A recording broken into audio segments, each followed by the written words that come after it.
मित्रों मित्रों नमस्कार। मैं AR मिश्रा इस चैनल में आपका स्वागत करता हूं।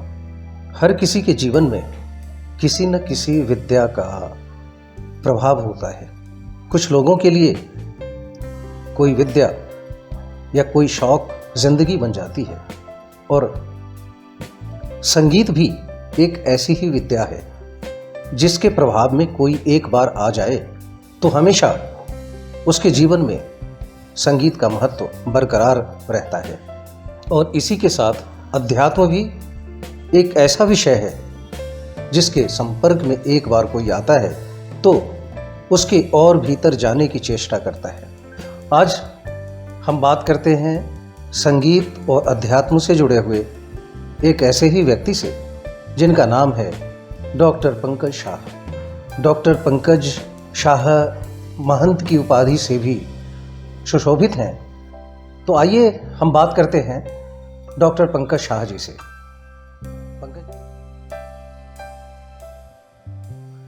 पंकज जी, आपका बहुत बहुत स्वागत है। जय श्री कृष्ण। सबसे पहले आप थोड़ा अपने बारे में, अपने पूर्व की यात्रा के बारे में और अपने संक्षिप्त विवरण के तौर पे आप कुछ कहना चाहें तो बताएं। सबसे पहले मैं आपके चैनल को और आपको सादर प्रणाम करता हूँ। जय श्री सीताराम। मेरा जो परिचय थोड़ा सा यही है, बस लगभग 3 वर्ष की आयु से पूज्य माता पिता के आशीर्वाद से भगवत भजन में रहा। 3 वर्ष की आयु से गायत्री मंत्र, रामायण के श्लोक पूज्य पिताजी ने, माताजी ने मुझे कंठस्थ याद कराए। फिर सत्संग, भजन, कीर्तन, सत्संग, जागरण इत्यादि कार्यक्रमों में मुझे ले जाना प्रारंभ किया उन्होंने। लोगों का धीरे धीरे प्यार बढ़ता गया और माँ सरस्वती की विशेष कृपा के साथ मुझे संगीत में पूज्य पिताजी ने, माताजी ने मेरा प्रवेश कराया। और पता नहीं कैसे, मैं तो ये माँ सरस्वती की कृपा ही कहूँगा।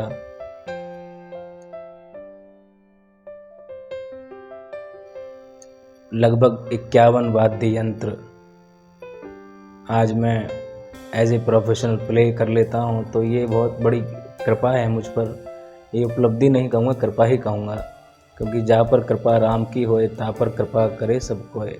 परमात्मा की विशेष कृपा के साथ साथ संगीत में सेवा देना, गरीब बच्चों को निःशुल्क संगीत सिखाता हूँ माँ भारती संगीत एकेडमी के माध्यम से। और लगभग 30 वर्ष से अधिक मुझे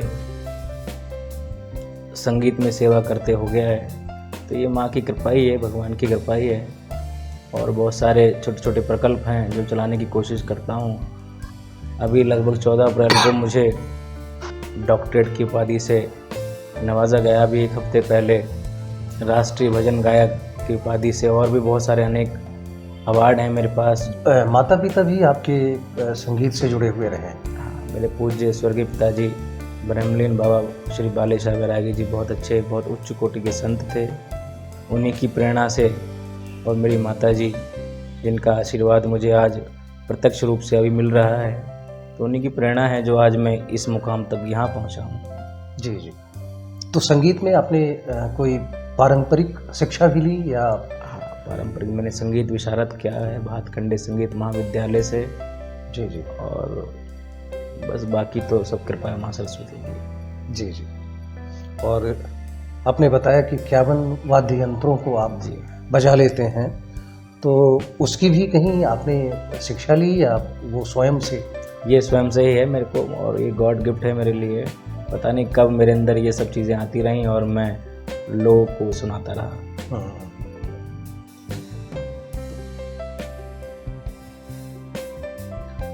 तो मूल रूप से आप गायन में हैं या वाद्य? मूल रूप से मैं गायन में ही हूँ।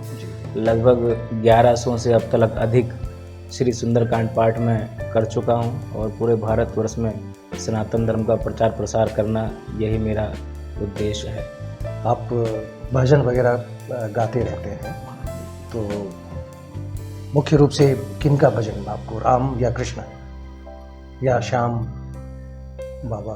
सभी के भजन हम लोग गाते हैं वैसे तो, बस संगीत वही है, भजन भी वही है जो मन को एक शांति प्रदान करे और मन को अच्छा लगे। आजकल के जो थोड़े संगीत हैं उनसे थोड़ा सा दूर रहने की कोशिश करता हूँ और भगवान श्री राम के भजन को गाना, भगवान श्री कृष्ण के भजनों को गाना, हनुमान जी महाराज के भजन को गाना, माँ जगदम्बा के भजनों को गाना, यही मेरा जी जी मन रहा है। आपको महंत की उपाधि भी जी मिली हुई है, जी। तो उसके बारे में थोड़ा बताएंगे? हमारे पूरे भारतवर्ष का जो सबसे बड़ा माँ भगवती जागरण पंथ है, घराना मंडी लाहौर, जिसके भजन करने वाले पूरे विश्व में कोने कोने पर हैं, उसी माँ भगवती जागरण पंथ से, घराना मंडी से मुझे अब से लगभग 4 वर्ष पहले महंत की उपाधि से सुशोभित किया गया था और मेरे लिए बड़े ही परम सौभाग्य की बात है ये। जी जी। मेरे पूज्य गुरुदेव जागरण पंथ के जो मेरे गुरुदेव हैं, पूज्य ब्रह्मलीन महंत श्री शिरोमणि महंत श्री जगदीश चंद्र गिरी जी महाराज, जिनका मैं बेटा हूँ, जिनका मैं शिष्य हूँ, और मेरे लिए बड़े ही सौभाग्य की बात है कि मैं उनका शिष्य हूँ। जी जी। कोई भजन आप इस अवसर पर गुनगुनाना चाहें? मेरा एक बड़ा ही दिल के करीब एक भजन है, वो 2 लाइनें मैं आपको सुनाता हूँ।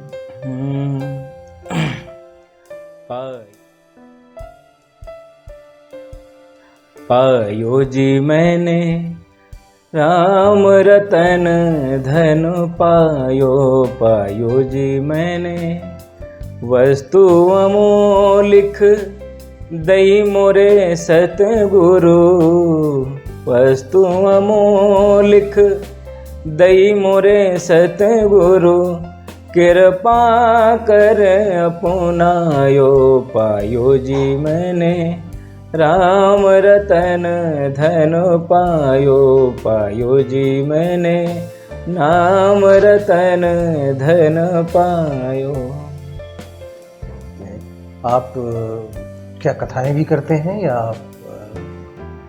नहीं, कथाएं मैं अभी प्रारंभ नहीं किया हूँ और केवल श्री सुंदरकांड पाठ और भजन संकीर्तन ये सभी करता हूँ, क्योंकि कथा के लिए बहुत सारी चीज़ें एकत्रित करनी पड़ती हैं और उतना समय मैं नहीं दे पाता, क्योंकि और भी बहुत सारे कार्य रहते हैं समाज सेवा से जुड़े हुए, छोटे छोटे बच्चों को शिक्षा का प्रचार प्रसार है ना, अपने शास्त्रों के बारे में ज्ञान देना बच्चों को, संतों के बीच में उनकी सेवा करना, तो ये सब चीज़ें, तो उस कथाओं के लिए थोड़ा सा फिर मुझे विशेष समय निकालना पड़ेगा, जो कि अभी फ़िलहाल पॉसिबल नहीं है। तो सुंदरकांड पाठ और भजन संध्या जी, ये मुख्य अभी आपका जी, आपके प्रयास का हिस्सा है। आगे चल के जी, अभी जैसा कि हर व्यक्ति का एक उद्देश्य होता है कि आगे चल के मैं ऐसा करूं, मैं वैसा करूं, आप आने वाले दिनों में, आने वाले 10 वर्षों में जी, आप क्या विशेष करना चाहेंगे? मेरा उद्देश्य, एक सबसे बड़ा उद्देश्य यह है कि एक संगीत विद्यालय जो कि एक राष्ट्रीय लेवल पे मैं निर्माण करना चाहता हूँ अपने क्षेत्र में, अपने जमुना पार, अपने दिल्ली में, जिसमें निःशुल्क बच्चों को संगीत शिक्षा हर तरह की दी जाए, जिसमें गायन, वादन, नृत्य इत्यादि जितने भी हैं ये सब बिल्कुल फ्री, जिससे कि गरीब हो चाहे अमीर हो, हर तरह के बच्चों को, हर तरह के व्यक्ति को वो संगीत की शिक्षा निःशुल्क रूप से भारत सरकार दे, हमारा संस्थान दे, ऐसी मेरी मन में इच्छा है। आपने बताया कि आपका एक ट्रस्ट भी है, संस्था भी है आपकी जी, तो उसके माध्यम से क्या क्या आप समाज सेवा करते हैं?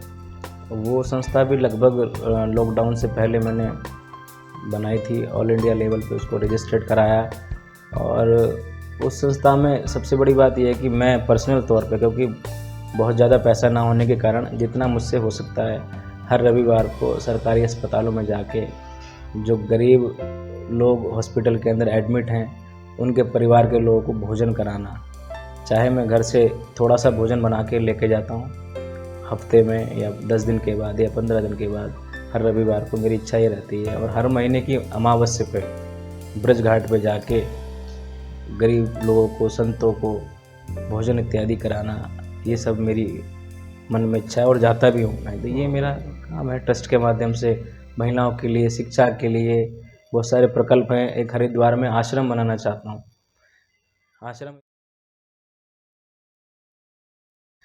आश्रम इसलिए क्योंकि हरिद्वार में जो हमारे भारतवर्ष से या देश विदेश से लोग जो आते हैं, होटलों में जाते हैं, वहाँ पे रूम उनको लेना पड़ता है, बहुत मोटा मोटा खर्चा देना पड़ता है। वो आश्रम बने तो आश्रम ऐसा हो कि बहुत अच्छे तरीके से बना हो, एसी रूम की सुविधा हो उसमें, और सबके लिए बिल्कुल फ्री हो।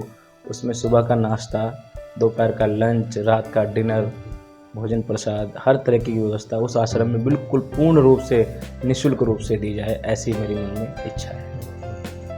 इंसान के तौर पे जी, किसी व्यक्ति को किन चीज़ों का अधिक ध्यान रखना चाहिए?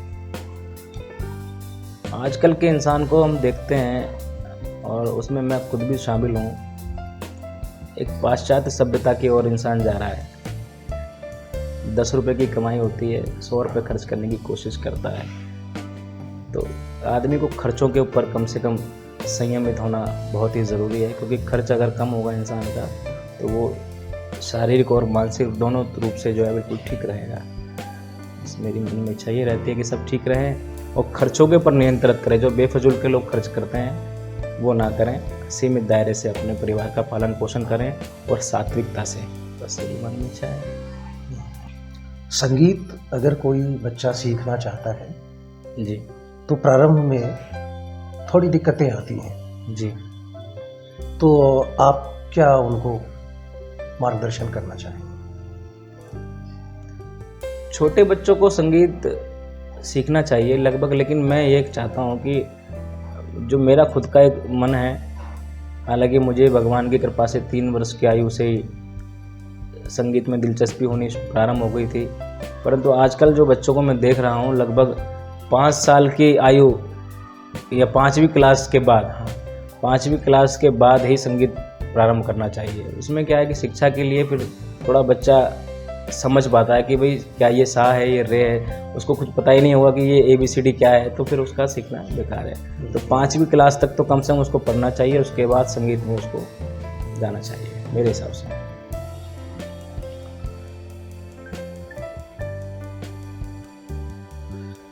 कभी जीवन में संघर्षों से गुजरना पड़ा?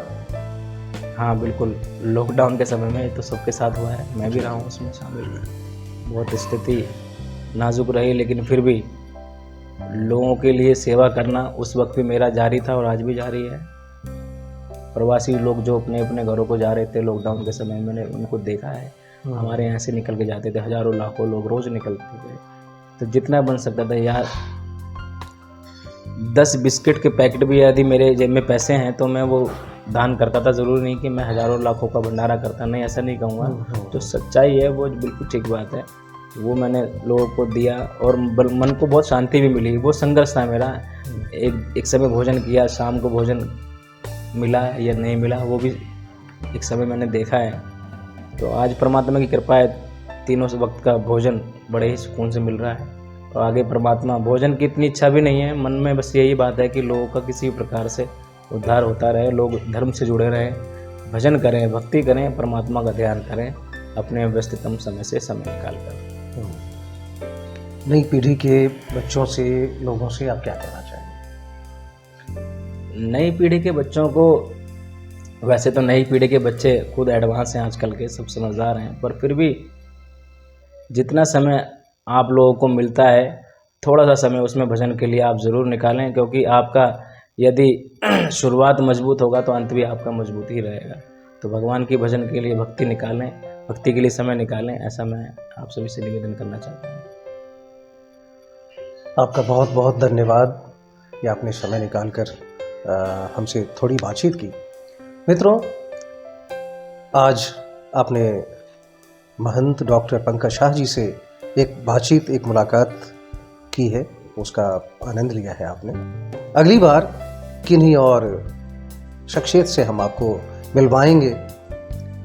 आप इस बीच अपना ध्यान रखें, ख्याल रखें, और आपसे अगर संभव हो तो दूसरों के लिए जो कुछ भी आप कर सकते हैं आप ज़रूर करें। जय श्री राम। जय श्री सीताराम।